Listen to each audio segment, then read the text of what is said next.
आज ही Doubtnut app download करें। Doubtnut पर होगा अब आपके सभी मैथ्स, केमिस्ट्री, फिजिक्स और बायोलॉजी डाउट्स का सफाया। बस अपने क्वेश्चन की फोटो खींचो, उसे क्रॉप करो और तुरंत वीडियो सोल्यूशन पाओ। Download now. तो क्वेश्चन है बच्चों, हमारे पास एक असर्शन दिया हुआ है और रीजन दिया हुआ है और हमें बताना है कि असर्शन सही है गलत है क्या है। ठीक है, तो असर्शन में उसने बोला है कि the empirical mass of ethene is half of its molecular mass. उसने बोला है कि इथीन का जो एम्पेरिकल मास होता है वो मॉलिक्यूलर मास के आधा होता है, ऐसा है। चलो एक बार चेक कर लेते हैं। देखो ये इथीन का क्या है, मॉलिक्यूलर फॉर्मूला है।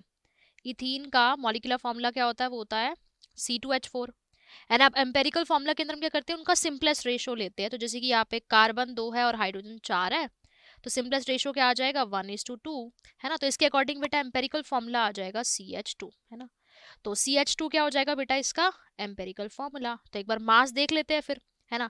तो मॉलिक्यूलर मास कितना हो जाएगा, 2 कार्बन का मास 24 प्लस 4 हाइड्रोजन का मास 4, तो हो जाएगा 28। ठीक है, और वही बेटा अगर मैं एम्पेरिकल मास देखूं एम्पेरिकल फॉर्मूला से, तो कार्बन का मास 2 और 2 हाइड्रोजन का मास 2, कार्बन का मास 12 और 2 हाइड्रोजन का मास 2, तो हो जाएगा 14। सो आप देख सकते हो कि एम्पेरिकल मास जो है वो मॉलिक्यूलर मास का आधा है, हाफ है। ठीक है, तो ये बात बिल्कुल सही है, राइट। तो ये बात असर्शन जो यहाँ पे लिखा हुआ है वो बिल्कुल सही है कि empirical mass of ethene is half of that of molecular mass. Molecular mass कितना था बेटा, सो वो था मेरे पास 28 और एम्पेरिकल मास कितना था 14, वो उसका हाफ ही है। सो असर्शन बिल्कुल सही है। रीजन में उसने बोला है कि empirical formula represent the simplest whole number ratio of various atoms, तो बिल्कुल सही बात है। जितने भी एटम्स थे, हमने जब इसका सिंपल होल नंबर रेशो लिया तो उससे हमारे पास एम्पेरिकल फॉर्मूला आ गया, तो रीजन भी सही है। और इसी वजह से बेटा एम्पेरिकल मास भी क्या हो गया, उसी अकॉर्डिंग मेरे पास आ गया, है ना।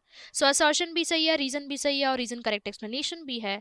सो करेक्ट आंसर बेटा क्या आ जाएगा, आंसर आ जाएगा ऑप्शन नंबर ए। ठीक है, रीजन भी सही है, असर्शन भी सही है और रीजन करेक्ट एक्सप्लेनेशन भी है असर्शन के लिए। इथीन का एम्पेरिकल मास जो है हाफ है मॉलिक्यूलर मास के, वो भी इसीलिए क्योंकि एम्पेरिकल फॉर्मूला क्या होता है, सिंपलेस्ट होल नंबर रेशो होता है। ठीक है, तो उससे हम लोग फिर निकाल सकते हैं। ठीक है, so answer is option number A. Class 6 से 12 से लेके नीट, IIT, JEE मेंस और एडवांस के लेवल तक 10 मिलियन से ज्यादा स्टूडेंट्स का भरोसा। आज ही डाउनलोड करें डाउटनेट ऐप या व्हाट्सएप कीजिए अपने डाउट्स 8400 400 400 पर।